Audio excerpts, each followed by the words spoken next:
Welcome to the show, getting you ready for another Notre Dame football home weekend. The Fighting Irish hosting NC State tomorrow afternoon, 3:30 at Notre Dame Stadium.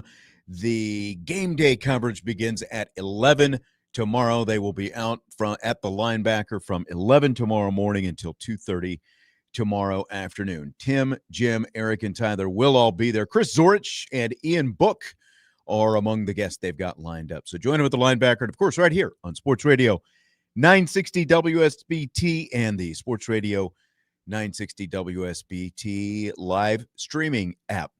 So we've kind of what we've done the last few weeks, especially going into a home weekend when there's a home game. We've had kind of a recruiting update with Bryan Driskell, our man from IrishBreakdown.com, and he is here with us today since we've got a home weekend. How are you, Mr. Driskell? Are you fired up, ready for another home game? I am, and I'm an offensive guy, Sean. I'm a former quarterback, and there's going to be two outstanding quarterbacks on the field on Saturday. Well, I should rephrase that. Okay.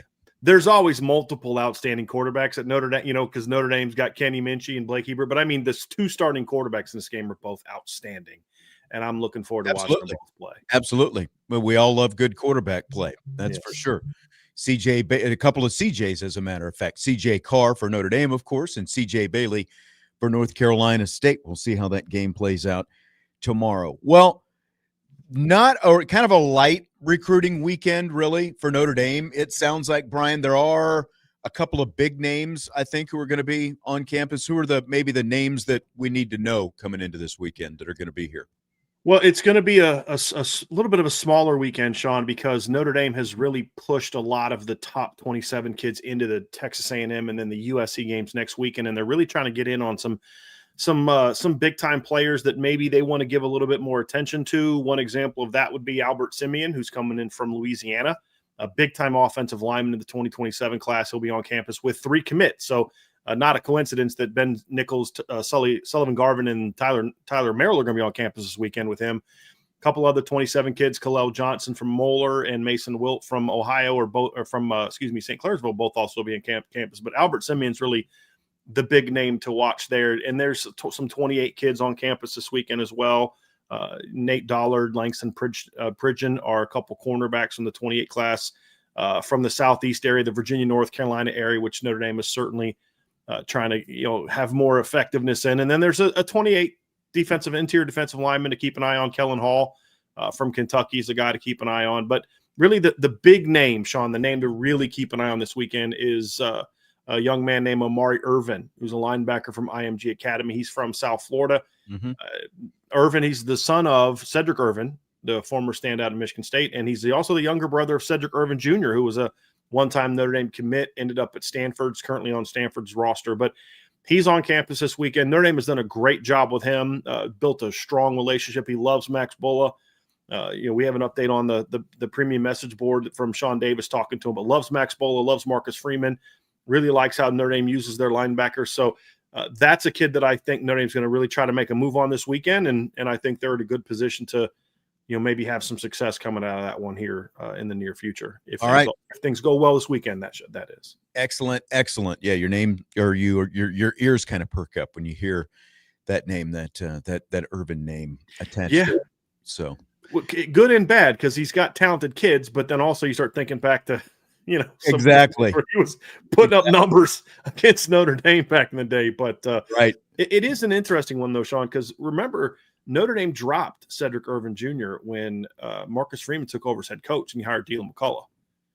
And so when you hear Amari come along, you're like, well, that's probably not going to go well. But the relationship's been strong. Notre Dame was honest in their communication. I think looking back, the family respects that Notre Dame was honest with them. And then looking back too, they're like, well, they ended up getting Jeremiah Love instead of Cedric. So yeah, I think it worked out well. Cedric's going to get a degree from Stanford, and Notre Dame got Jeremiah Love. So exactly. But it's a great family and a strong family. They believe in academics. Obviously, the older brother's at Stanford. The younger brother really likes Notre Dame. These are kids that were raised to appreciate being excellent in football and academics. So it's a really good fit. But it is an interesting dynamic when you think about just that relationship. All right, so we've got a few questions stacked up here in the YouTube chat. There's some from earlier this week. Vince and I did a mailbag, and there were a couple recruiting questions that came in and I said, I'm going to save these for Driskell on Friday. So here's the first. This is kind of a 3-tiered thing. So it starts with, based on the improvements to the passing game visible with CJ Carr, how do you attack one quarterback recruiting? Do you try to change current guys or just focus on 2028? I think they'll focus on 2028. I mean, in 2026, they've already have Noah Grubbs committed over for a year. I think he's a top 100 caliber talent. So you're not going to want to move on from him. And then 2027, you have what some scouting services believe is the #1 quarterback in the country in Teddy Gerard, who's a top 50 caliber talent. So you've already landed big time quarterbacks in 26 and 27, even before the pass game took off. Mm-hmm. Because of the fact that Mike Denbrock had the success he had with Jaden Daniels at LSU, right. Notre Dame's been able to sell the vision of what the pass game will become. And then you combine that with the on-field success. So I think what it does, Sean, more so with the 26 and 27 classes is it solidifies in the mind of Noah Grubbs and Teddy Gerard that, yeah, these coaches aren't selling me a line of you-know-what. Right. They are going to move in this direction with a more balanced offense. So I think that's the impact for 27. Now this allows them to go after 28, Sean. And look, it's very early in 2028, and kids develop. Some kids have already reached their peak. Some kids aren't. But from what we know of it now, it is a loaded quarterback class. And Notre Dame they're going to be big game hunting in that class. Okay. For sure. All right. So again, starting with the improvements in the passing game from CJ Carr, how do you then also go after wide receiver recruiting? He says, do you go after the kid committed to Clemson? I don't think that you really worry about receiver recruiting in 2026. And the kid the one kid that everybody kind of talks about looking at Clemson is not even the guy from Clemson that I would go after. A lot of people talk about, going after, there's a kid from Clemson that committed that a lot of people thought Notre Dame was going to have a chance at this past year, Connor Solomon, who's a big, tall, fast kid. But if I'm going to try to flip a kid from Clemson, it's Naeem Burrows. I mean, that's who I'd try to flip. But Notre Dame's already got 5 commits in the class. They landed a top 100 player in Caden Finley. Braden Robinson's having a big year.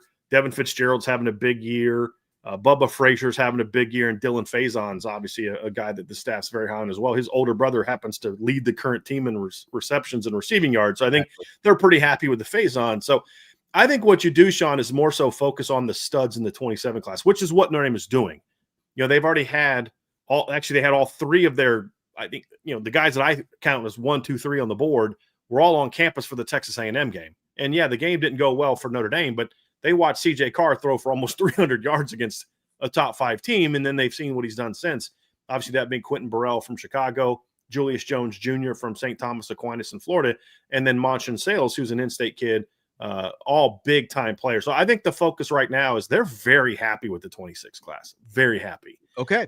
What I think the focus is now on using the success on the field for the 2027 class. And then the last question from this person was, how do you attack 2027 and 28 tight end recruiting? I think it's just kind of keep doing what you're doing. 2028 is still kind of early. There is a Chicago kid that I know the staff likes a lot. His name is Jack McNamara from Brother Rice. I was joking with Sean Davis the other day, Sean. I said, if your name is Jack McNamara and you go to a Catholic school in Chicago, you can't go anywhere else other than Notre Dame. It's kind of like when Dallas Golden was coming out. You're like, dude, your last name's Golden. You kind of have to go to Notre Dame. You know what I mean? Like, exactly. So they obviously the 26 class is loaded. Notre Dame had about 6 tight ends on campus for Irish Invasion this summer. And there's a lot of guys that their staff is very high on in the 27 class. It's a very good tight end class. Yeah, if you had Jack Brown, Seneca Driver, Grant Haviland is a kid from Georgia who's very close with Teddy Gerard, who is their 2027 quarterback commit. Titus Hawk is a really literally big giant kid from Oklahoma. So Luke Brewer from Iowa. It's a very talented board. It's just kind of go after the big fish. I think the question would be, how many do you bring in? And that's going to kind of be determined by how the next year goes when it comes to, roster retention and development, things along those lines. And then with 28, it's the same thing. Like you're trying to find the best players in the country. And, that's what Notre Dame's having to do. But I don't think they've needed a improved pass game to attract tight ends, because even when they weren't throwing the ball much in 2022, the vast majority of those throws were going to the tight end. So exactly. I don't think that's as much of an issue. USMA 87 in the YouTube chat asks, who is your must get from Brother Rice or Mount Carmel? You can't say one, Sean. I mean, those two teams are absolutely loaded. Sean Davis, who covers recruiting for Irish Breakdown, was at that game last week. And I think he said there were 16 kids that have either been offered by, visited, or have had some sort of contact with Notre Dame. Wow. That's how loaded those two teams are. But look, obviously Quentin Burrell, the receiver from 2027, we've already talked about. He's from Mount Carmel. He had a big game against Brother Rice. He's an absolute stud, Sean. He's that boundary receiver, that 6'2", 6'3".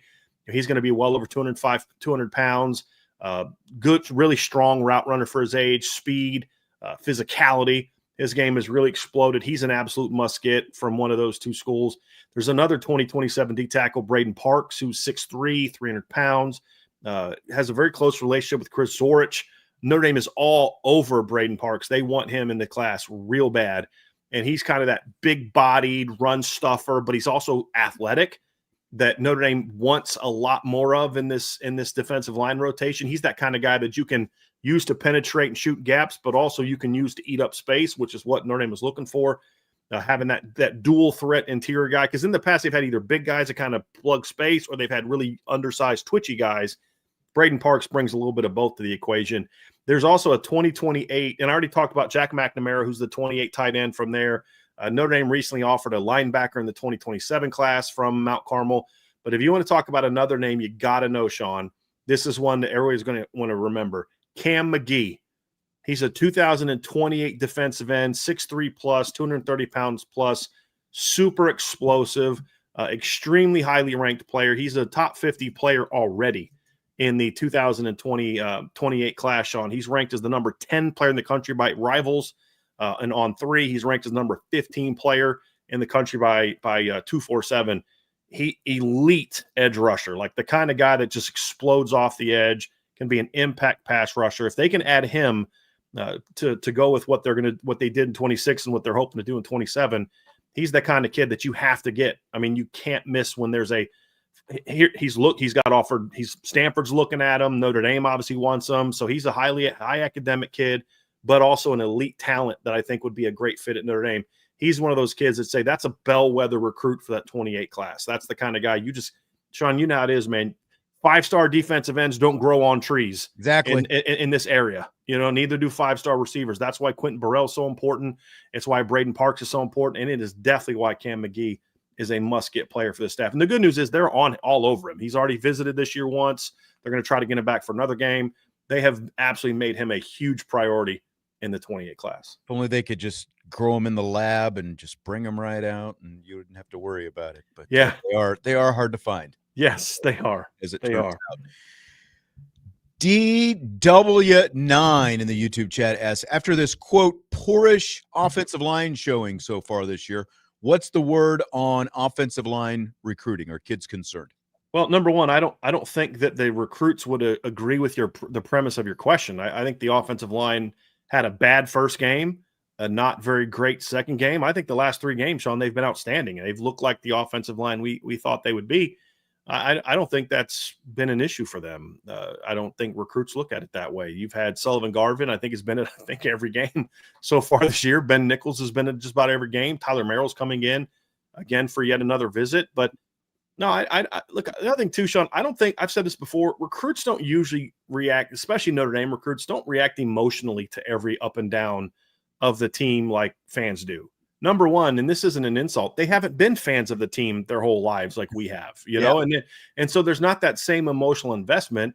A lot of recruits look at struggles as like, well, wait till I get there. We won't be struggling anymore. Exactly. And number 3, they tend to not look at things from the same lens of, okay, you had a bad game, so let me look somewhere else. Well, where else are they going to look? I mean, Ohio State's had bad games in the O-line. Texas's O-line stinks this year. Penn State's offensive line's been up and down. But that's what most fans line's been up and down. Like, what line has been elite every week? Every team's got their own problems, but you only think about your own team's right. And right. They obviously get magnified because you get to talk about them all week, especially when you have a bye week after the Like Ohio State's a great team, Sean, but they've scored 14 and 24 points in the 2 good teams they've played this year. Like, yeah.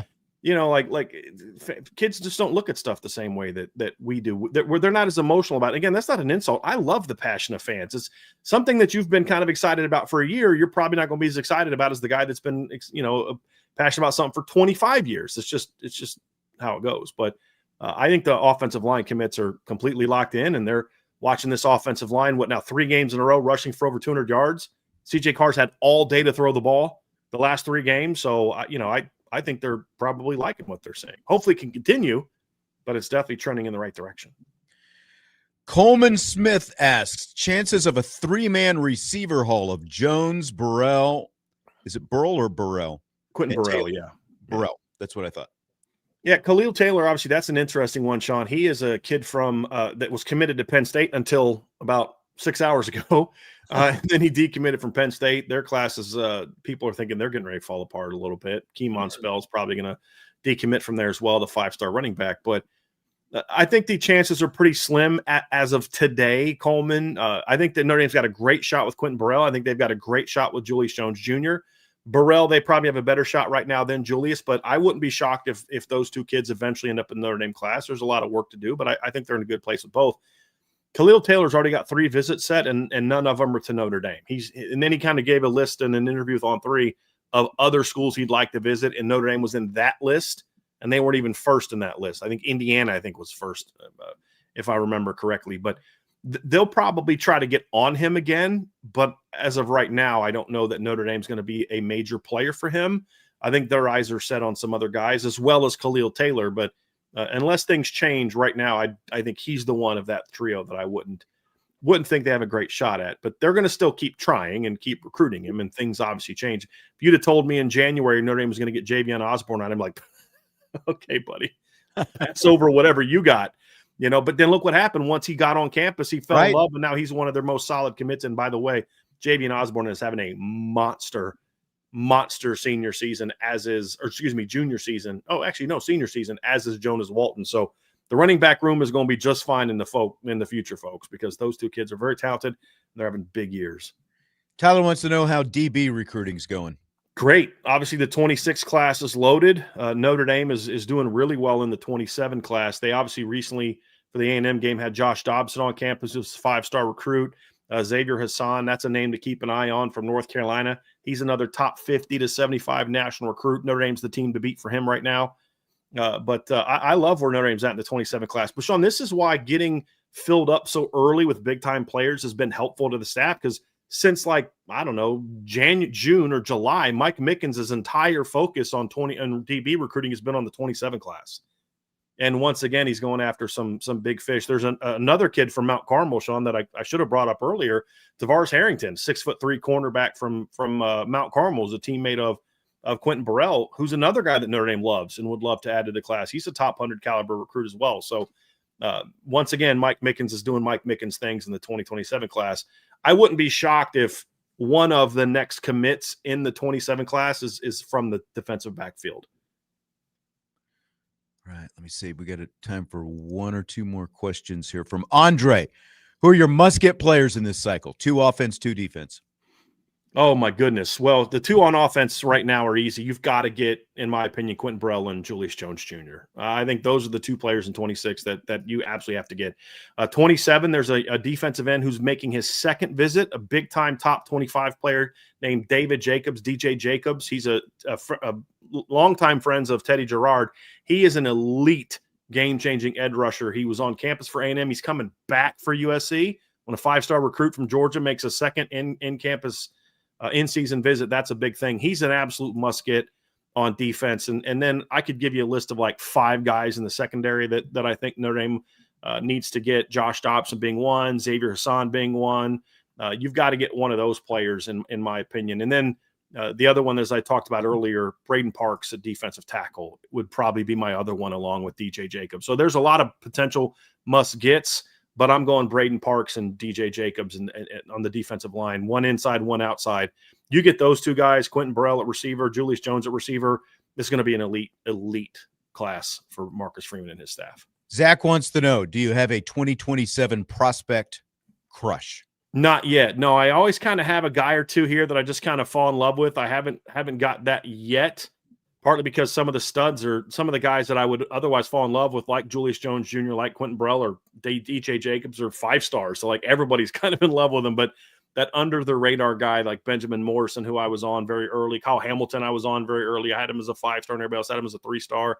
I don't have one of those just yet, Zach. There's, but I will. Amari Irvin's close. I mean, the more I watch his film and study his film, he's 5'11", 215, not your typical linebacker, but Sean, that kid can run and he can hit. Reminds me a lot of Nakobe Dean, if you remember him from Georgia. He was like a 5'11" stud linebacker. Yep. That's Amari Irvin, even a little bit twitchier, reminds me a lot of Nakobe Dean. So he's a guy that I'm kind of liking, but I'm holding out. I'm playing a little hard to get this year for my recruit crush from the film standpoint, Sean. That's our Friday Notre Dame football recruiting update with Bryan Driskell. I'll let you tell everybody where people can find all the juicy intel, whether it's about the Notre Dame football team, recruiting, and otherwise. Well, I mean, we try to make it, Sean, as easy as possible for you. It's Irish Breakdown everywhere. YouTube channel, you can subscribe to our YouTube channel. Just go to Irish Breakdown. If you're watching live right now, you already are probably a subscriber. If you, whatever podcast platform you listen to, Apple, Spotify, whatever, just type in Irish Breakdown. It'll pop up. You'll see our IB logo on there. And then our website, our free website, we have recently signed with Roundtable Sports, which I'm really excited about. It's a brand new company that I think is just really going to take off. And so you can just go to irishbreakdown.com and you can get all our free content. I just did a breakdown of Notre Dame's pass game matchup against NC State and got some graphics and some stats. You can check that out. But of course, as always, Sean, the best way to support what we're doing at Irish Breakdown is to go to our premium message board at boards.irishbreakdown.com. There you go. All right. Sounds great. Bryan, I will see you tomorrow. Notre Dame, NC State. Coming up next, Vince DeDario is going to join me. We're going to talk a little Notre Dame, NC State. Game coming up tomorrow, 3:30 kickoff at Notre Dame Stadium. That is on the way. Budweiser's Weekday Sports Beat with IrishBreakdown.com.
We continue Budweiser's weekday sports beat with IrishBreakdown.com.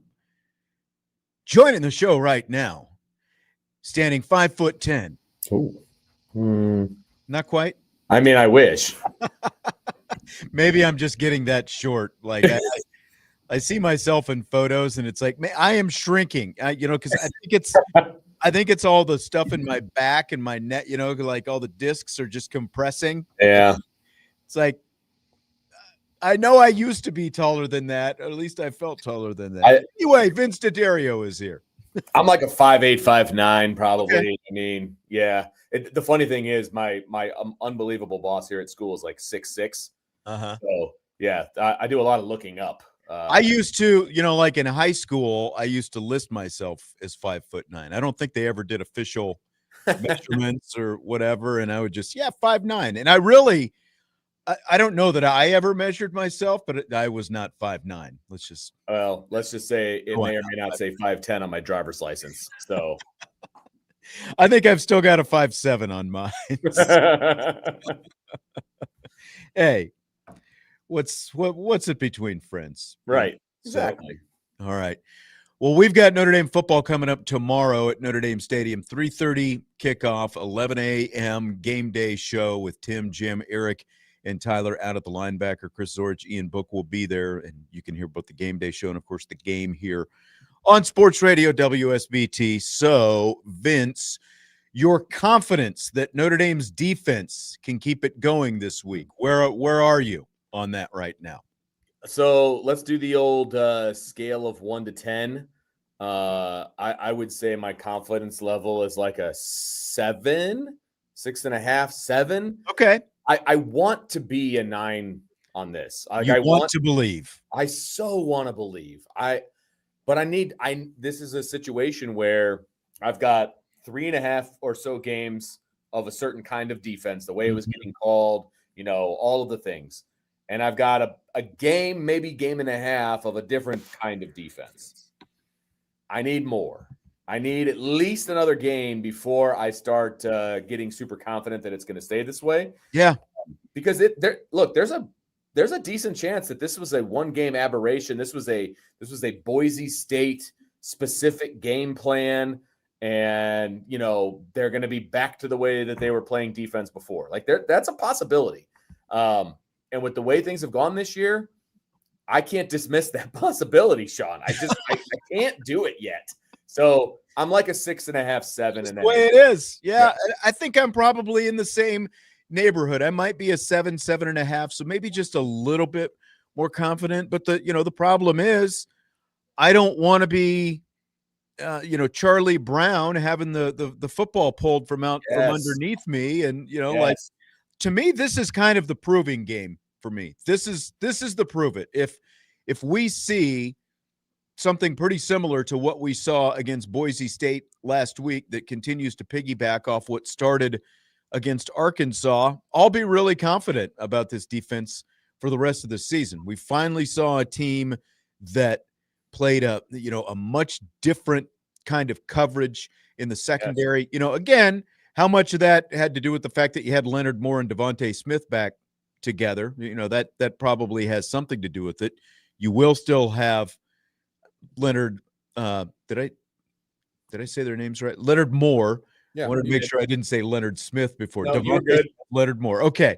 Started second guessing myself there. But you know what I'm saying. So they won't have Devontae Smith. They will still have Leonard Moore. We'll get to see a little bit more of Dallas Golden as a result. But I've kind of got to see this at least one more time, looking close to the level that we saw last week against Boise State for me to really feel secure and confident about this thing. 1,000%. 1,000%. If we see another game called the way it was against Boise, I'll be on board. I'll be ready to go, right, because that's 2 games in a row, full games, seeing Notre Dame's defense out there. And you know what I mean by Notre Dame's defense, right? I mean, aggressive, up close, taking away the short stuff, all of those things, the easy access throws. If they can do that 2 games in a row, I'm back. I'm back, baby. But I also feel like, and I'm not saying that NC State has a horrible line. They've got a solid line, but I just, like starting up front with Notre Dame's defensive line, I feel like there are a lot of matchups that Notre Dame should be able to win in this game to help the other levels behind them. And, and again, that's kind of some of the stuff that we saw against Boise State last week, where the defensive line was winning more. They were the more physical team. Right. And again, it just feels like Boise State, NC State, when I look at the players on the rosters of both of these teams, I think they're fairly comparable. I still feel like Boise State is the better coach team of the two. NC State is still a well-coached team, but of the two, I think that Boise State is the better coached. And, we know that, if we flip it to the other side of the ball, we know that there's going to be a defense for Notre Dame to exploit in this game. Is that your greatest confidence in this game, just Notre Dame's offense in the matchup against the Wolfpack?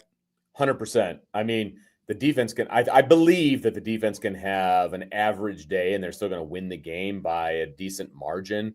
I'm hoping I'm hoping I see the same defense, and then I'm hoping the offense plays more like it did the first 4 games than it did, in the last game. And again, is it splitting hairs because Notre Dame still covered the spread and they still scored 4 times and they did some good things, but they were a little off, you know what I mean? And a lot of that starts with the quarterback, and I understand that.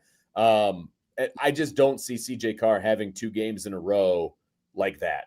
And again, we have to give some credit to Boise State's defense for being part of that, for maybe CJ Carr, some of the timing being off because of the pressures that they brought on him. I don't think that he had been pressured like Boise State pressured, like blitz type stuff specifically. He hadn't been pressured like that through the first 4 games of the season. So, I think that there was some impact along those lines. And I don't think that NC State is going to be able to replicate that tomorrow.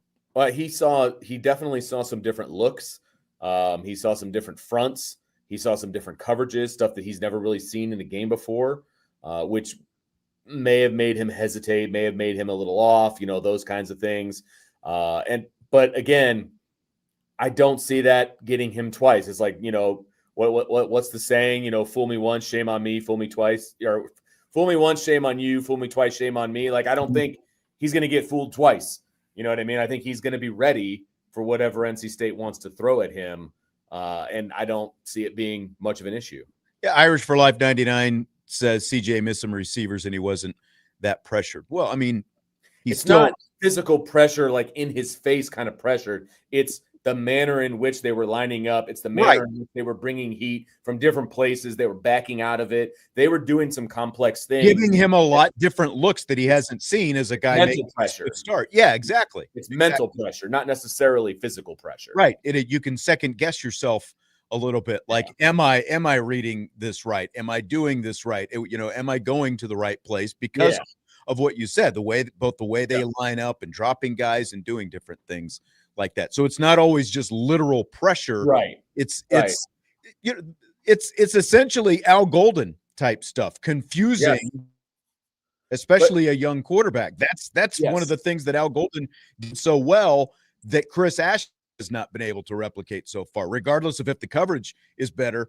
He doesn't have the same level of confusion and chaos as Al Golden's defenses were able to bring. No, completely agree. And I think that if you ask CJ, he'll say, no, I missed some receivers. Like, I do think he would say that because that's the kind of quarterback that he is. And he was upset with the way that he played on Saturday and all of those things. He's going to tell you that he missed guys that he should hit, which is one of the reasons I don't think he's going to miss those guys this week. I agree. I would agree with that. So your biggest concern then? I think my biggest concern, honestly, is overconfidence. I don't want this team in general to be overconfident. Like, they need to be locked in and game out the rest of the way, right? And I this is kind of a generic comment that I would feel for every game moving forward.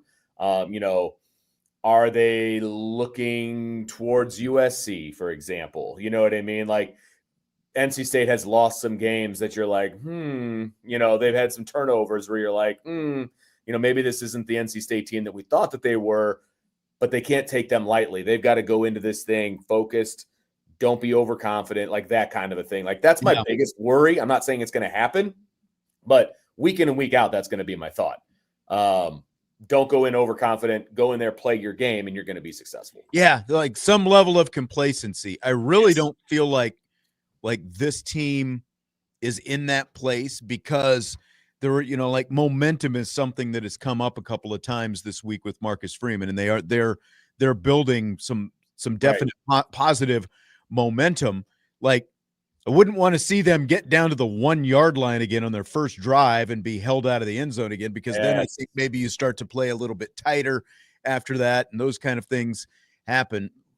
Like that's the biggest thing is if something like that, if like you make a mistake or two early on, I'm not saying it's going to happen, but some level of complacency combined with that. But it feels like this team, again, like the mindset that they have is in the right place and it's starting to roll in the right direction. I don't think they'll be looking forward, looking ahead to USC next week, but they are young guys and a lot of them are going through this thing for the first time. So that would be my biggest thing, is just whatever level of complacency they might have. Yes, 100%.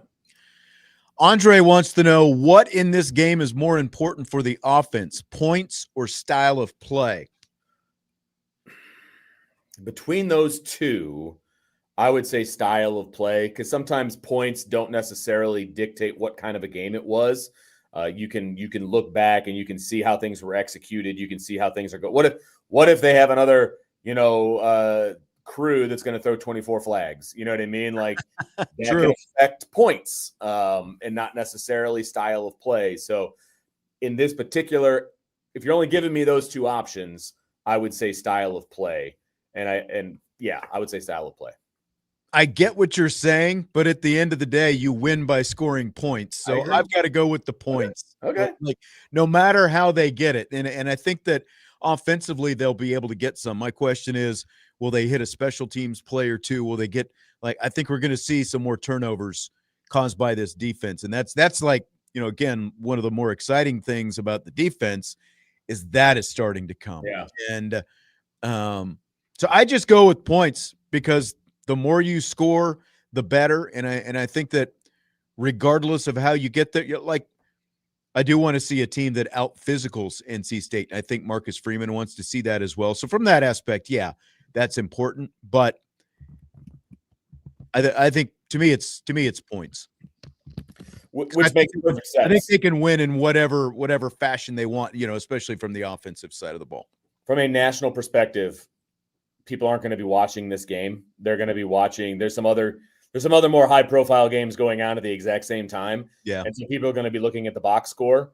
Points make a big difference. I have a hard time not looking at football like a coach and looking at it kind of from a big picture and like the offensive, philosophy and like that kind of stuff. And so that's why I go with style of play. You know what I mean? Because does that mean that this team is getting better and better and better offensively, like that kind of a thing? But I see your point 100%. We want points. Yeah. We want lots of points. We want at the end of the day, all anybody's going to see is the scoreboard. Yeah. Like Dustin is saying, no one's really going to be watching this game. I agree. In Notre Dame. And it's on Peacock. It's on Peacock. Very true. Even better point. Werewolf wants to know how much Oregon smashes Indiana by. Man. So the spread last time I checked last night when we did the spread option show was 6.5. And I would take the Ducks and I would give the points. So I think it's going to be at least a touchdown. Well, Vince hates Kurt Signetti. On my app this morning, it was 7.5. Okay. I like Indiana to cover in this game. Okay. I'm not saying they're going to win outright, but I've got a pretty good feeling about them as well. I mean, they're I'll just leave it at that. Bobby and I are going to talk more, and I know you've got to get going. Ooh. So no, that's okay. I think there's going to be a little bit of a wake-up call for Hoosier Nation at about. I think it's going to be a pretty close game. I think it's going to be a touchdown game either way. Bryan said IU's going to win outright, so there you go. Did he? Okay. Yeah. All right. And he also said Texas is going to beat Oklahoma, so he's riding. Although I think Texas is technically favored, which is crazy talk, but in that game, who the favorite is, like typically like the underdog usually wins, it seems like.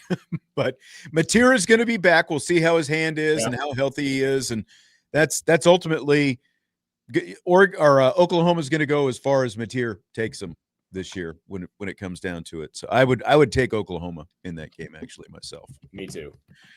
All right, Vince. Well, enjoy your night out there and enjoy some football this weekend. I will talk to you later, my friend. You know it, baby. High school football. Here we come. All right. All right.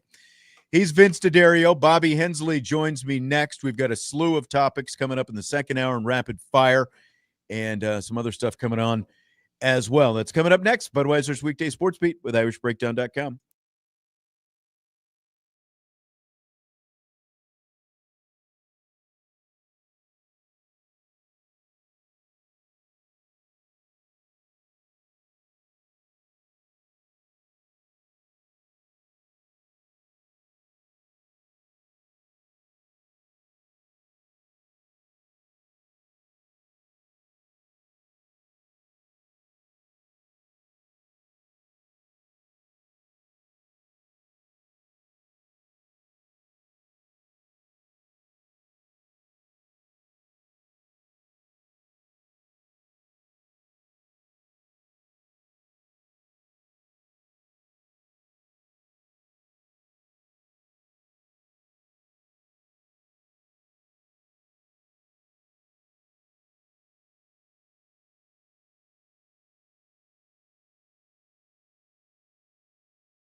Rolling through the 5 o'clock hour, Budweiser's weekday sports beat with IrishBreakdown.com. My third co-host of the hour, Bobby Hensley, is here.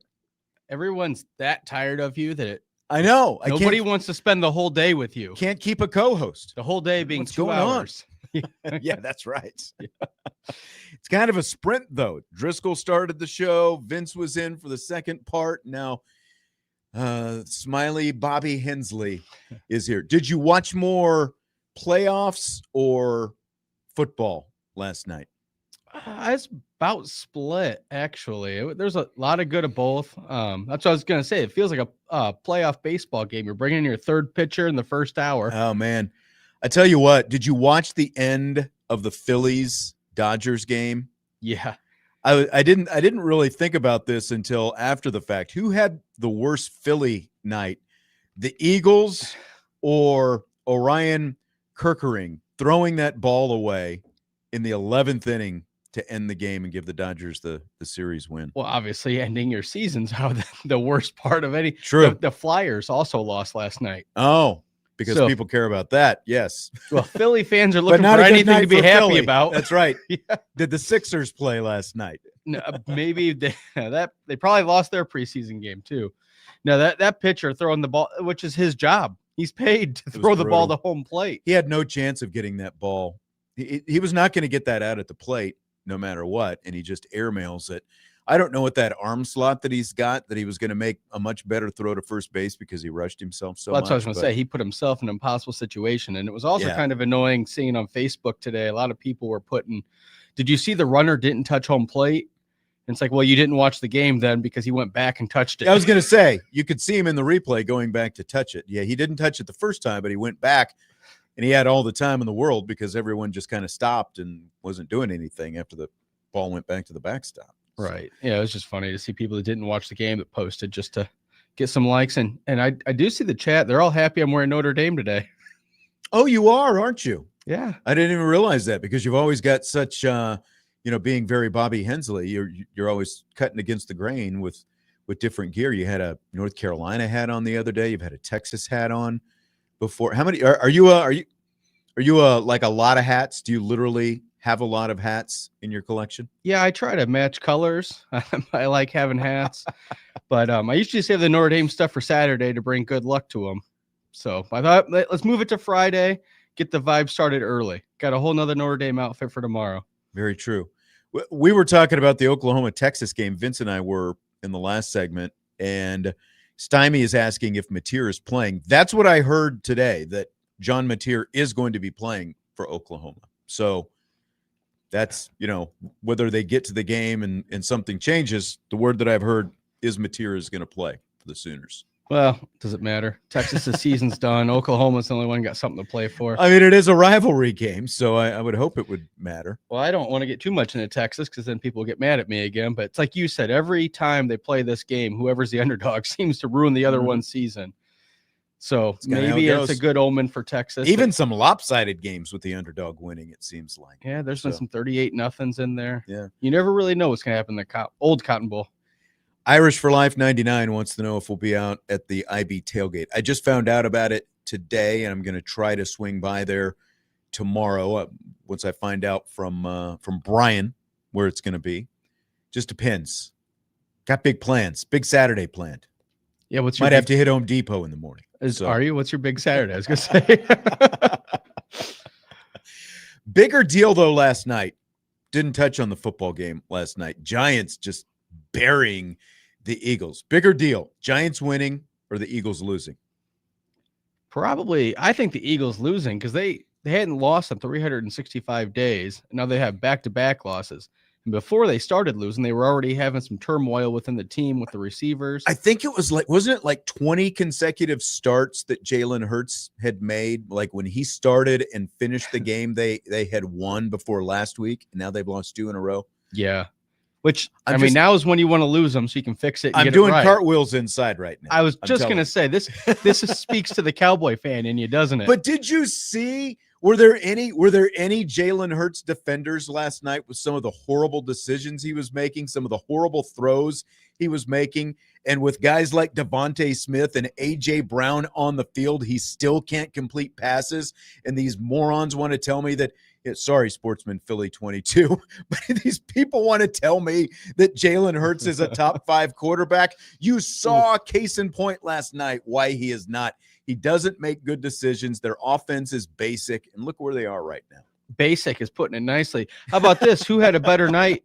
Who would you rather? I mean, I know the outcome, but Jackson Dart or Jalen Hurts? Would have rather had Jackson Dart last night. Yeah, you should have started him in fantasy. You're right about that, Bobby. Right about that. Bobby and I, after the show last night, I had picked up Jackson Dart last week because I've got Lamar Jackson. And so I needed a, kind of a spot start. And he was like 19 points or something like that. I was worried about the matchup with Philly's defense last night. Bobby's like, I think you need to just go a different direction. So 26 points for a replacement quarterback is what he would have been worth in my league. That wouldn't have been a bad night. No, but you can still pick up Flacco, I'm sure. Oof. I got Sam Darnold. I'll see how it goes. Ooh. Yeah, well, yeah, thanks. What place are you in your league? Thanks again. I'm actually in second place right now. Hey, you can afford a loss. Consider it your bye week. Got one loss right now. All right. Wanted to mention, did you see Sister Jean passed away? Yeah. That was sad. 106 years old. She was World War I. That would have been old. World War I was still going on when Sister Jean was born. Amazing. 106. Yeah. It's awesome that she was able to do so much. And every year you'd see these posts of her still doing stuff at 100, 101. It's one of those where it's sad to see her go, but then you look back on her life and you think that she did a lot of good stuff. Yeah. Great life. And what's his name? The Loyola Chicago, Porter Mosier. Did you see the tweet that he had? Really nice post that he made about Sister Jean. No, but that's good to see. It is good that it was so spry and that they got that long run to the Final Four when she was there. Rapid fire coming up in hour number 2. We've got plenty of Notre Dame talk and more coming up in rapid fire in the 6 o'clock hour here on Budweiser's Weekday Sports Beat with IrishBreakdown.com.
Yeah, there it is. Sean Oh, Stires. you got it in. Bobby Hensley, hour 2, Budweiser's weekday sports beat with IrishBreakdown.com, and that can mean only one thing.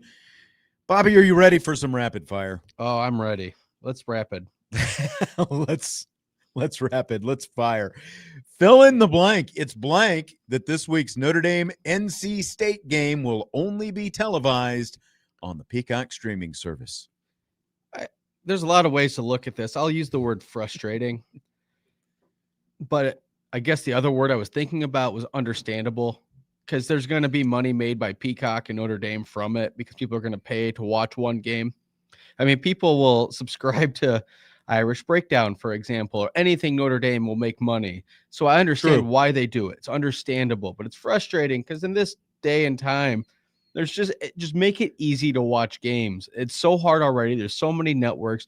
You were talking to me yesterday off the air about baseball and how hard it is to catch all the games. Yeah. Somewhere on that Fox Sports 1, Fox.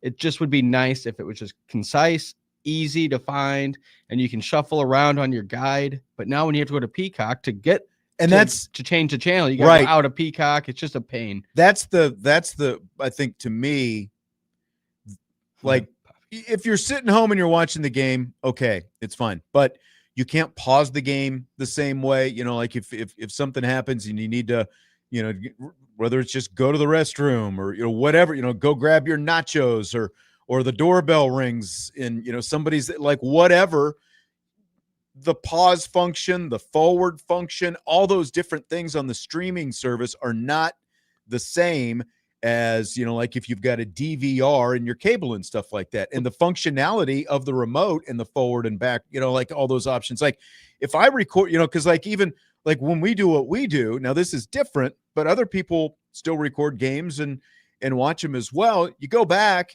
and the fast forward function on the streaming thing is not the same as your DVR. Like I can get to within 3 seconds of where I need to be when I'm forwarding or going in reverse on my DVR.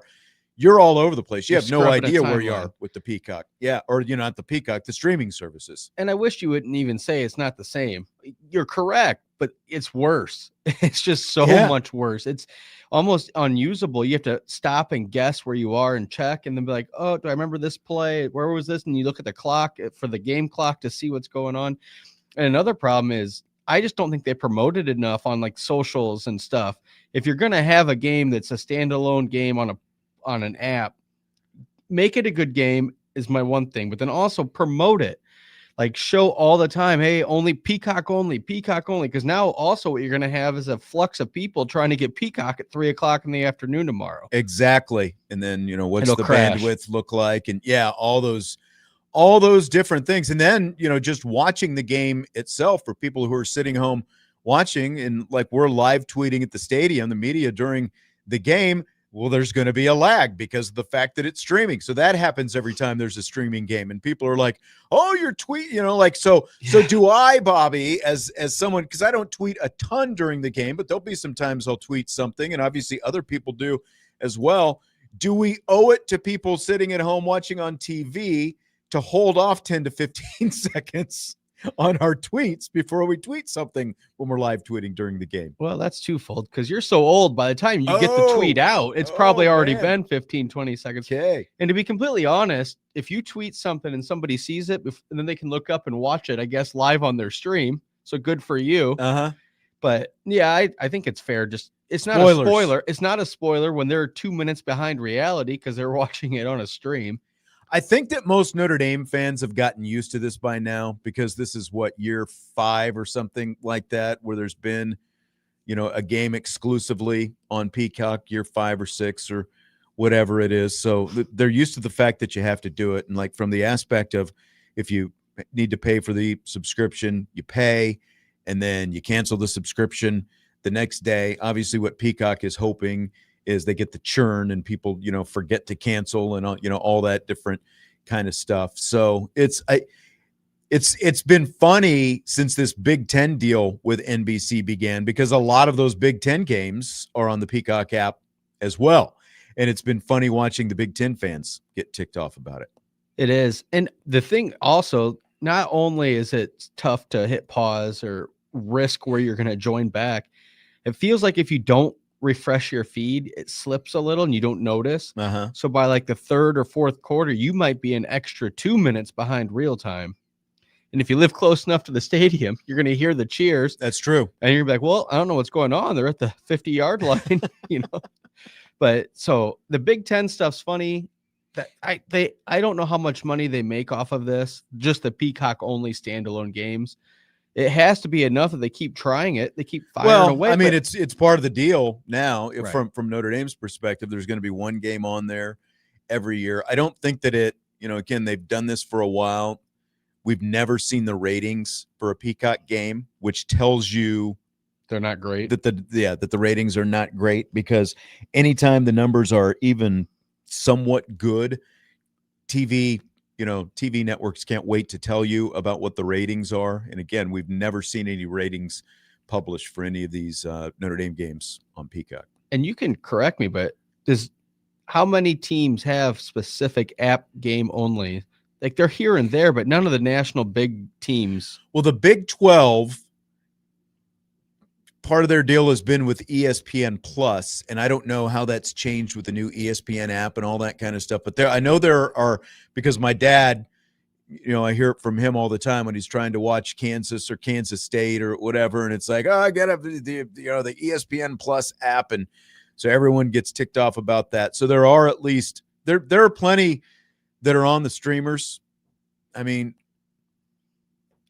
the streamers want more of it. I think the schools, if the money is right, they'll take it. The other thing that's frustrating about it, again, this is if you're sitting home watching it, is the fact that, and I think you brought this up when we were talking about some of the baseball when we were talking the other day, you can't flip back and forth to other games once you're in the app. You have to go through the whole process of leaving the app and then getting back into the app, wait for the buffering to kick back in again and the game to start up. Whereas if you're watching on your regular TV, you got 3 or 4 games going on at the same time. You could just bounce around and see what's going on. You can't do that when you're watching on an app. Well, and I think that the Peacock stuff, to be very clear, I think they're trying to pull away from local affiliates as a whole. So they're trying to make Peacock a standalone app, not just an extension of NBC. They want to be the NBC so they can get rid of the cut the cord. That's fine. You have to buy us to see any of the NBC programming. Right. So I'm surprised they don't have a Sunday Night Football streaming on Peacock only game here or there, or Cowboys. I know they pull good ratings. So like a game with I was going to say NBC, as you know, gets monster ratings for those Sunday night games, especially when the Cowboys or whoever, the big name teams are on. The Cowboys or the Chiefs are the two big ratings getters right now. But you could easily put one of those on a Peacock only app, and then all of a sudden people have to go get Peacock. And then if they stagger it right, it's 5 weeks after the Notre Dame game. So now you're hooked in for another month to watch something like that. But you do have the Thursday night games on Amazon as it is. So, we do have at least one. Netflix wants in badly. I'll be shocked if we don't see Netflix in the picture with some kind of package in the very near future. But that's what kind of sucks, though, is if you want to watch all the NFL games, you're going to have to get Amazon, you're going to have to get Peacock or whatever. You're going to have to pay for your cable. You're going to have Netflix.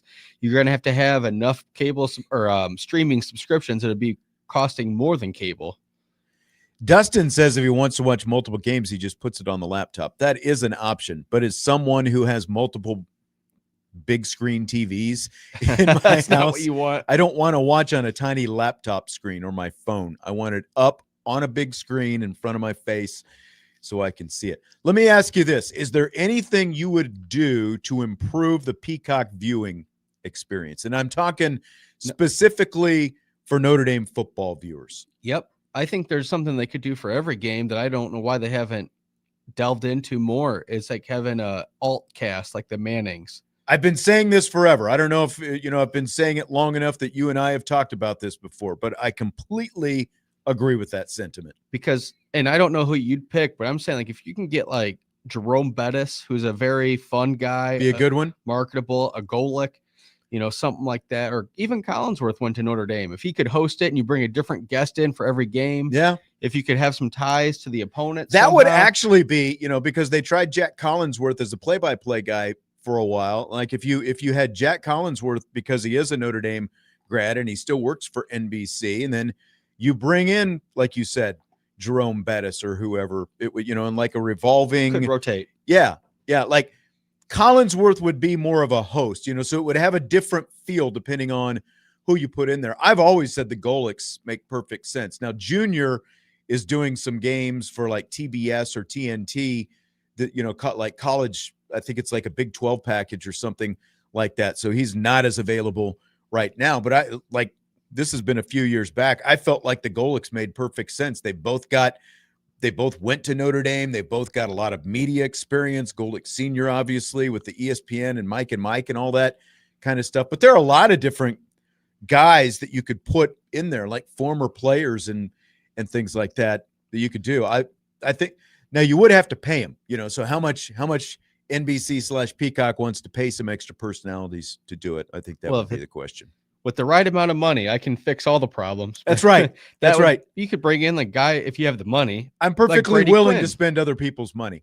But Brady Quinn would be a great add to something like that. Yeah, but I don't think he's going to leave the Fox gig that he has. But then you could bring in rotating people. Like you could have Montana for a quarter or a half or something, or one game, and then the next game have somebody else. Yeah. And just keep rotating through. And I think that would make it, even on the games that are on NBC, having this alt cast that just lives on Peacock only, it might be a fun addition. Because like the Mannings, that's wonderful television. I watch that more than I do the normal feed. I mean, I don't really like Buck and Aikman, but see, I do like Buck and Aikman, so I don't watch as much of the Manning cast as a lot of people. That actually came up at Jesse's wedding last week. Some people were talking about, I love the Manning cast, It's okay.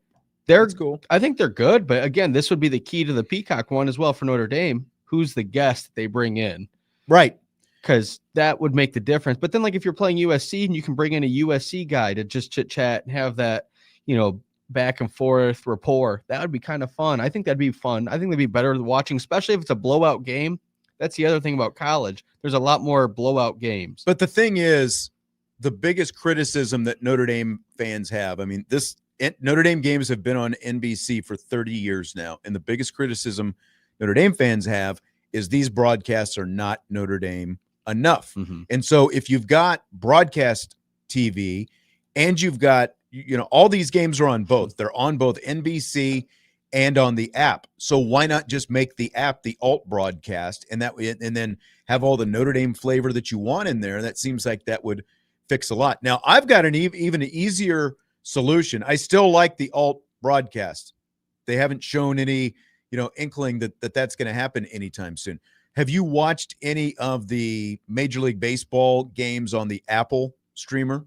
I've watched some. Are you talking about their like in-depth stats stuff? No, they've got alternate audio options. So like they have on Apple for the Major League Baseball broadcast, for every game that they have, you can select, you go to your settings and you can listen to either of the home team radio broadcasts during the game. And it is synced up with the video. And then the commercial breaks come, they're still showing you the TV commercials. They just dump out of the radio, but then when the game resumes, you're back to the radio broadcast. So if you're a Tigers fan, you can listen to the Tigers broadcast. Right. If you're a Yankees fan, you can listen to the Yankees. That would be the perfect solution, it seems like, as like Notre Dame flavor. So you just have the Notre Dame radio call synced up in Peacock as an alternate listening option. You can either have the TV announcers or you click a couple buttons and boom, you've got the Notre Dame radio network right there as the audio with the same video up on the screen. I guess I've never really thought about that, but that's pretty cool too. Yeah. And that way, like I say, I just need something that's different than a normal broadcast. Like make it feel special. Make it feel like this is why I would pay for this. Because you're paying for it. Yeah. And you're right. That would make it kind of cool. And then, like, even if Notre Dame's trouncing something, like if they're beating USC by 50, you could listen to the USC broadcasters, and that would almost make it more fun to just listen to them grovel about themselves and how unhappy they are. Sometimes that makes it more fun, too. Fill in the blank. Saturday's game against NC State is about blank for Notre Dame. Winning. I think every game is winning. They got to win. They got to look good. So maybe it's about the eye test, because NC State has a winning record and they have a win over a ranked team. So, or they were at the time, Virginia. So when you look at that they they need to look good against any team that has a winning record, because some of their games coming up might not have that. So, but winning and then the eye test would be about what this game's about. To me, I think we're at the point now where this game, you said eye test, this game, Notre Dame, NC State, we're in style points range right now. Points. I think next week, Notre Dame, USC, I don't think that's as much, but I think basically you take USC out, every other game is going to be about style points for Notre Dame. And, Andre kind of asked a similar question in the first hour. Is this about style of play? Is this about points? You obviously want as many points as possible, and that kind of plays into style points. And like when I say style points, I'm talking about margin of victory, not like a sloppy squeaker of a game. I'm talking about a game where you win pretty comfortably, you score a pretty good amount of points, and you're not giving up a bunch of points defensively. So that's what I think it's about. You want a game where you can turn it off in the third quarter and get off the Peacock app? Is that what you're wanting? Well, I'll be at the game, so I won't be watching on the Peacock app, but I see what you're saying. No, I agree. Another way to look at it, I would say, is continued momentum, because they have looked so good on both sides of the ball the last couple weeks. You just want to continue that. I think that they're in a spot where they're gaining so much attention again, and you can't, if they win out, you can't deny them that they look like they're a top 10 team. Like that was what you said yesterday. I was thinking about it more and more, and I'm like, they are a top 10 team if they keep playing and showing what they can show. Exactly. It sucks that they don't have enough data points back, and they didn't lose by much. So I think continued momentum is another way to look at the game. You need the eye test, as you're saying, or the style points, but just continued momentum. Keep getting Carr looking more and more comfortable, because the game is not quicker than he is. Like, he's fine with it. I think that he's the one that I just want to see him continue as a first-year starter to keep establishing himself, and the defense looking better too. So I just think that both sides of the ball, we just need that momentum. Dustin says, and execution. And I think that's part true. Of like what I'm talking about with style points, because if you execute right, all that stuff is going to fall into place. I saw the violence one too. That's kind of funny. The bloody violence. That's what we want. Violence. Yes. What does that mean to you? It means playing football, Bobby. Yeah. Come on. Big Ten football in the trenches. Yeah. Can this game be considered a trap game? Maybe. I think you guys said earlier it wasn't, but if you're going to ask me, I think it is, because USC is probably their most marquee game on the schedule. This game is against a power conference team that has a winning record. So it'd be easy to trip yourself looking ahead to USC. I don't think it'll happen, but I could see why there is some logic to think that it would. See, this, I agree with this from Swandong. It would have been before the first two losses. Yes.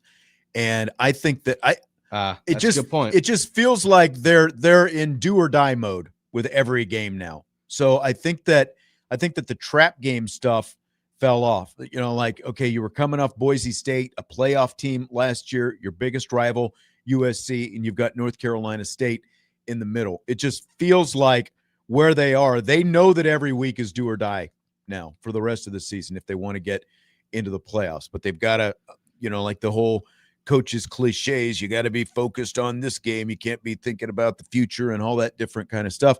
But that's why it just feels like, I don't think it's a trap game, because they know what's on the line with every game, just like last year.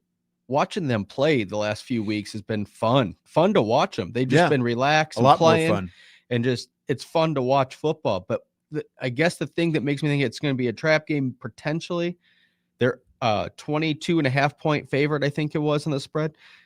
Every game starts out 0-0. Like, obviously, but if you go a couple possessions in and you're not Coach. up by 7 to 10 points already, you might start to get tight. Do you pucker up a little bit? And now you're like, oh, and then it's too late. The other team's getting momentum. Maybe you're down. And then how do we get back? What do we fix? And now you're in. So that's, I get scared. That's probably, you're probably right. That's the bigger trap, when you are favored by as much. And then there are automatic expectations. Do you start off fast? Do you make a mistake early on? And all of a sudden, are you down 7-0 or, something like that? Like that game last week, obviously was pretty close for most of the first half before things started to finally kind of get on track in Notre Dame's favor. But again, Boise State's defense, a lot better than the defense they're going to see tomorrow. I think the most impressive start for me this season was how they started against Arkansas, because that was a big opponent. And if they got tight there, or they only won that game by a couple points, it would have been a little scary. But the fact that they start so good and they've just looked relaxed, you get a relaxed vibe watching them. So I know I saw that. Bobby's deep thoughts. We'll take a break. When we come back, we've got more rapid fire, including some comments from Marcus Freeman on the 5-for-5 proposal. What's that? We will tell you next when we continue Budweiser's Weekday Sports Beat with IrishBreakdown.com and Rapid Fire.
Budweiser's Weekday Sports Beat with IrishBreakdown.com.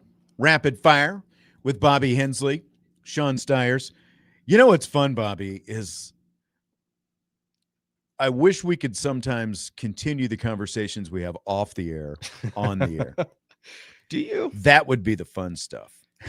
Well, I feel like you scale back sometimes. Wait, I don't think we have enough bleep buttons for that. Yeah, for you, potty mouth. I don't even know what you're talking about. Hey, nobody's perfect. We just do our best. That's right. Yeah, no, we have some good talks. Sometimes they lead to on-air stuff. Sometimes they don't. Sometimes. You know how that goes. Yeah. So the NCAA is considering legislation to go to a 5 years to play 5 seasons of eligibility for college athletes rather than the current 5 years to play 4 seasons. Marcus Freeman was asked about it in his end of the week media call yesterday. Here's what he had to say about the 5-for-5 proposal. 5-for-5, I think it's great for young people to be able to play 5 years, to not worry about redshirt. It helps us. I will try this again. I forgot that. Here we go. The 5-for-5, I think it's great for young people to be able to play 5 years, to not worry about redshirt. It helps us as coaches really not consider, okay, can they only play 4 games?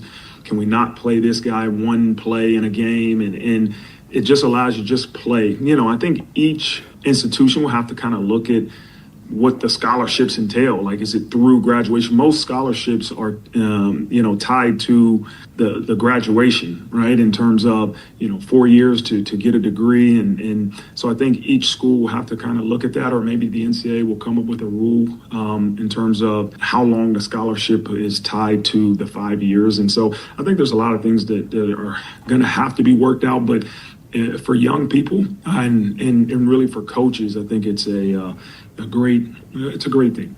All right, there you go. So that's what Marcus Freeman had to say about it. Bobby, what do you think about the idea? So you're getting rid of red shirts. There would be no more red shirting.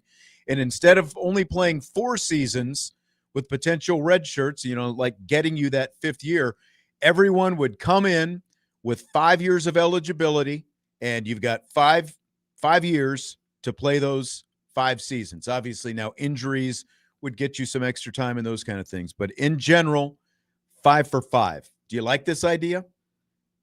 The way Freeman said it was pretty articulate, and I enjoy the way he said it. As usual, right? Yeah, that was pretty smooth. I disagree completely with the whole idea. I think Okay. don't call them student athletes anymore then, because a student should go to school for 4 years, get their degree. That's part of the deal. So giving them a 5th year, you're encouraging them to slow down their education. So I don't. Well, yeah, because like in Notre Dame's case, they have sped up because of the whole graduation rates and stuff like that. That's why all these football players, they come in with a 3-year track to get their degree, whereas, you've got other schools that aren't even worried about degrees. North Carolina, they're not worried about football now either, apparently. But yeah, so. Yeah, no, you're right. Well, if you make up your own degree, it still counts. But no, like I say, so now you're also telling high school students don't take any college classes because you have to milk it for 5 years. You're telling them don't come into school in an early semester to get involved on campus because that could hurt you later because we can't use you that semester. I don't like any of it. I don't understand why like a league like the XFL doesn't just do 18 to 22-year-olds, and at the end of that, you age out. Just call them professional athletes. Because you got to pay them. You got to find the Exactly. money. You got to have fans who are interested, and there are obviously a lot more fans interested in college football, college basketball than they're going to be in the USFL or whatever else. Right. I just don't. Well, if you took all of the top recruits and could get them, that would. But I know it's impossible. It's just this is impossible. How many students would stay at the same school for 5 years? And that hurts it too. That's what I don't understand. And if you're good enough after 5 or 4 years, you're going to go pro like they do after 3 years. So all of it just, I don't understand the 5. If you have a 5-year athlete at your college for the whole time, he's probably not that good. A lot of this has to do with NIL is what this comes down to. This is, and like the fact that the NCAA opened up the can of worms when they did the COVID exemption, and they just gave carte blanche and everyone had the 5 years of eligibility. But this is about, some of these athletes have tried to argue as they've tried to stay in school for an extra year. It's like, I just got to the point where I was making some money at this, and now my eligibility is over with. And I think that that's kind of what this comes down to.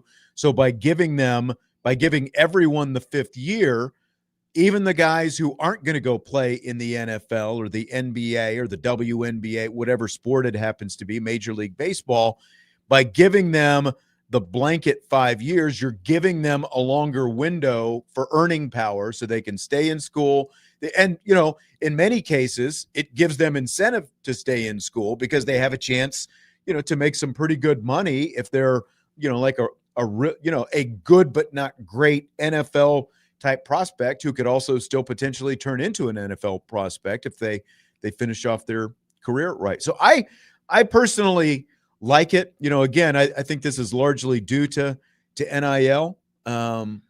But Josh is asking, so they are passing that. Well, it still has to be voted on, but it seems like it's gaining momentum.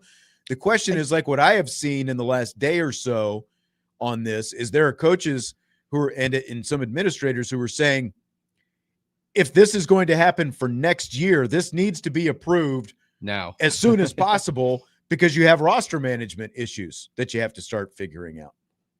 And I guess I get all that point. The NIL, I think this would be better for all the athletes of those Olympic sports and stuff that might be making a little NIL money. Yeah. Because once you get done with your college, like pole vaulters aren't going to make money, but maybe they make some in college. So that would be better for all those sports. For football, I'm questioning how it would change the recruiting model, because now you're going to get a guy for 5 years when most of the coaches in football don't even last 5 years at a college or institution. Yeah. The top level, they're not recruiting as much on the high school level anyway. So you're taking all the guys that you would pluck out of the MAC or somewhere that's overperforming.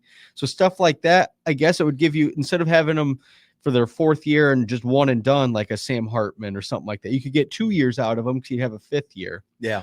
That's where it would be more beneficial. But the idea of having a 5-year guy at the one institution, I don't see. And then, and that's like you say, 5-year at one institution, because I think you brought this up before. I think because of this, this would be the biggest headache, because of the fact that now you don't have red shirts and you're not preserving a year of eligibility. So, like, if you're a freshman and you're not playing, well, you can say, well, okay, this is my red shirt year. I can play up to 4 games. I get to keep the year of eligibility, and then I've still got 4 more years to play. Well, doing it this way, 5 for 5, there aren't going to be any red shirt years. So you might sit your freshman year and you might still barely play your sophomore year. How much are you getting on the field? And now your window is shrinking because you're not going to be granted an extra year at the end because you didn't play early on.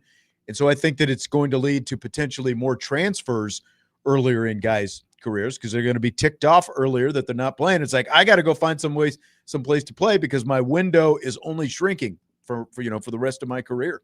Yeah, but then, like I say, then too, you're slowing down the education. I know that's not their thought. They don't care about grades or books. But then, okay, so where does it stop? In 15 years, are we going to talk about giving guys a 6th year maybe on a scholarship? Because, 5 doesn't seem like enough, because nowadays they're staying 3 and getting 2. Why shouldn't they be able to do 3 and 3? And let me ask you this. What do you think about the whole Diego Pavia thing? Do you remember that with the junior college? And, he got this extra year granted because he played at a junior college first in New Mexico and then, went to New Mexico and then ended up at Vanderbilt, and they granted him an extra year because he argued that the junior college years shouldn't have counted. Do you like should that Sure. count against a player's Division I eligibility, those junior college years?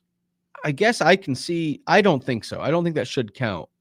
That's not NCAA, right? They're sanctioned on their own. I agree with that. So I don't think it should count. So it's the same as if you go to the military out of high school and then enroll when you're a little bit older. I mean, it's almost like a prep school because Right. that's what a lot of these guys have to do is get their grades right and then hope that they can get accepted to a Division I. Yeah. I don't think that their chance at playing football at a high level should be stopped because they went a different route. So I'm okay with them giving a year for that. It's the same thing. It's just practicing in the yard or playing pickup games. Kind of. Yeah. You're just playing on your own in your different way. That's not NCAA football. That's not Division I football. So that's okay. But then again, I just don't know where you can stop that line, because now as it is, COVID's a problem. The red shirting 4 games, that's a quarter of the season, which is wild. I think that's almost too big of a number. I just don't know where you stop it. It's actually a third. Get your math right. Well, it depends how many games you play. But yeah, no, either way, it's a good number. I just don't know. And then with the injury stuff, it seems like you get guys, it goes to a panel that decides if you get that year or not already.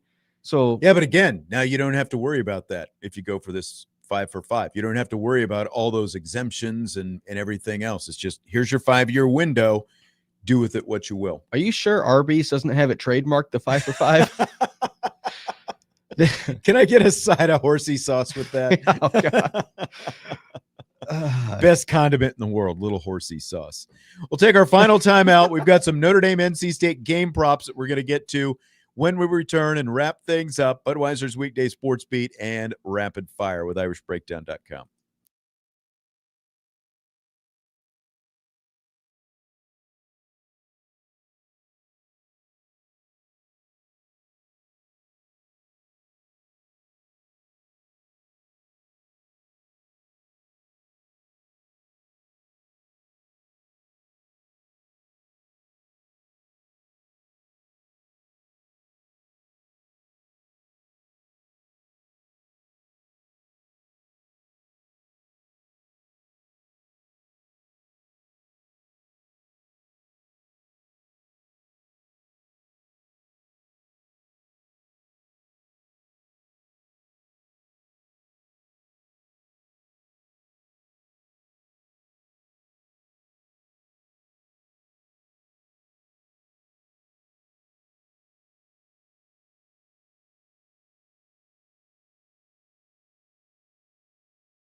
Winding down Budweiser's weekday sports beat with IrishBreakdown.com and Rapid Fire. With Bobby Hensley, I'm Sean Stires. Did you see, Bobby, the NFL is initiating a review on the concussion protocol for Jackson Dart from last night's game? I didn't see that. That thing's so inconsistent to begin with. I don't think it's a good look for Brian Dable, for the head coach, to be going over there and all animated and, like yelling at people about get him out of the concussion. Like, you're the head coach. You have to let them do their thing. It is like you cannot be involved in trying to influence the medical staff and getting your quarterback back on the field. That's why they have the concussion protocol, to avoid this kind of stuff. And if I'm right, that medical staff for the concussion, they're third party, correct? Correct. So you got to let them do their job. They're the ones that have to clear them. Yeah. That might be a suspension for coaching for a week or two. There has to be some sanction coming out, because unless there's something that we didn't know, for him to be that animated on TV, on national TV, or standalone game anyways, not TV, it was Amazon. Yeah, true. I think you could see some sanctions out of it. ND Forever 72 in the YouTube chat wants to know what the 406 on my hat stands for. No, it is not the area code for the state of Montana. Yeah. That is, you see the decimal point on the wrong side of the hat. 406. That is Ted Williams. There's a Ted Williams logo there in the zero there. The last man to top 400. Is it true that he was batting 399.5 or something going into the last day of season, and he had a doubleheader and he went 7 for 8 to get up to 406? Yes, that's exactly right. He could have sat and actually technically the second game of in the first game of the doubleheader, he got above 400. Could have sat the second game, but he decided to play and ended up hitting 406 for the season. You don't even see people taking runs at that anymore. Man, 300 is a big deal. No kidding. George Brett, my guy, last guy who had a chance. Larry Walker had a good run in ago. The 90s. Yeah, I guess he did, didn't he? Yeah. Forgot about that. All right, Notre Dame, NC State, some game props for tomorrow's game. Notre Dame's favored by 22.5. The over-under is 58.5. Where are you on those two numbers? I think they're married to each other. I'm going to go over on both. I'm going to pull a Sean. He always goes over. Because when in doubt, go over. Right? Well, the thing is, if you bet the under, you're winning till you're not. If you bet the over, you're losing till you're not. But I think they'll go over. I think they'll win by more. I think that the over will hit. It's like you said earlier and all week, it's been the eye test. That's what we keep talking about. That term is going to get so overused. Style points, eye test. Yep. For the rest of the season, hopefully, because that means they're winning games. But to continue that trend, I think you got to win them. You got to put points up. I think it's going to look like it. I think their defense is looking better, so there should be a big gap, and I wouldn't be surprised if they clear both of those by pretty good margin. I think so as well. Like the 22.5 might be close to that. I'm feeling at least like I'm in the 25-point range, so I'm comfortable in Notre Dame minus 22.5 and the over under of 58.5. I think that I don't think that Notre Dame will get to 58.5 by themselves, but I think that they'll probably get 90% of that. So I'm comfortable in the over there as well for the point total. I was going to ask you, because you said earlier in the week, your question was over under 3.5 games, they get 50 points, I believe. Yes. So this is one that you think they'll get to. This is one that I do think that they will get there. So then you just need 10 points from NC State. Yeah, exactly. I think that's doable. And I think they'll get a little bit more than that. Yeah, I think. What about CJ Carr's passing number? This becomes a tricky one because it always, look at last week. Pretty comfortable game, but he missed a couple of passes, didn't even get to 200 yards after he had the massive game a week before against Arkansas. But his number is 262.5 passing yards for this game.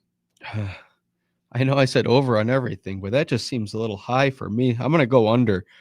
I think there's just too many other guys that are going to run the ball with Bryce and with Love that they establish that and they keep gaining momentum every game. He doesn't have to throw that many yards for them to put up 50.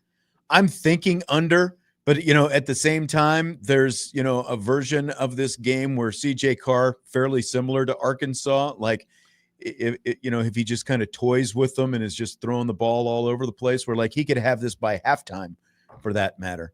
So I think I'm going to go over You're going to take the over Yes. with $1 bet on it. That's right. Yeah, I just think there's just too much going on. I think they'll get there. I think that they might get a pick six or turnover that'll lead to points, maybe some special teams. I don't think they're going to need him to throw. They don't need him to throw 265 yards to put up 50 and win this game tomorrow. So I don't think it'll happen. Jeremiah Love's rushing number is 99.5. So is he going to get to 100? Jadarian Price is 73.5. Oof. I'm going to put them both on the over for the exact reasons I was just saying. I think I have to. But you're going over on everybody again. I am. I think that they'll both comfortably get. Well, I think Love will be right at that number. That's a tough one, but I think Price will continue to show up. I think they'll collectively. I wouldn't be shocked if they have 250 yards or more. Yeah, see, I am more comfortable in Price because Price has had more explosive runs this year. He's had the longer runs, so that has put him, like when you look at each game, Jadarian Price against Miami, he had a 30-yard run. He had a 24-yard run against Texas A&M, 21 against Purdue, 20 against Arkansas. He had the 49-yard run last week against Boise State. So, he's managed, again, we talked about this earlier in the week, the fact that he's carried the ball less, but he's within 80 yards of Jeremiah Love because of the fact that he's had the more explosive runs. Love just hasn't had, while he's been very consistent, you look at his long runs in comparison, an 8-yard run against Miami, 16 against A&M, had the 46-yard run against Purdue, 15 against Arkansas, 36 against Boise State. He just hasn't had the bigger run. So I feel like Price can get half of it or even 2/3 of it on one run to get to 73.5. Jeremiah Love, it's been a little bit more methodical this year. So I feel much more confident in Price, but I still like both of them to go over. Yeah, you're right. Price has 2 yards a carry more than Love for an average. So I think that you're going to see Love, though, I think kind of in the fourth quarter, start running over people more, and he'll finally break one. So I can see him getting to 100. But I definitely think Price is an easy one to get to 75. Okay, here are a bunch of receiving numbers for this game. Jordan Faison is 73.5. Malachi Fields 48.5. Jeremiah Love 24.5. Eli Raridan 28.5. Will Pauling 35.5. Which of those Notre Dame receivers are you more confident in going over their number? I'm most confident with Fields going over his. What'd you say it was 48.5? Mm-hmm. I think that's the easiest. I think that's the one that would entice me to bet. Okay, this is dangerous because that's the one I'm the most confident in as well. No. I'll go with anyone, but again, that one, he could have one catch that in the 35 to 40 yard range, then all he needs is one more catch and he's going to be at 50 yards. This is what I hate about the receiving ones. If he even catches a screen, sheds one tackle, he could get all those yards on one play. And that number just seems incredibly low for how his production's been so far this year. I can see him getting that pretty easily. I agree. All the other guys, it is just Faison's number is way too big at 73.5. Yeah, that one's a definite no. Yeah, I would not touch that. Fields at 48.5 is very manageable. Jeremiah Love at 24.5. Again, you don't know what the distribution is going to look like. And then Raridan and Pauling have just kind of been supplemental pieces to the passing game.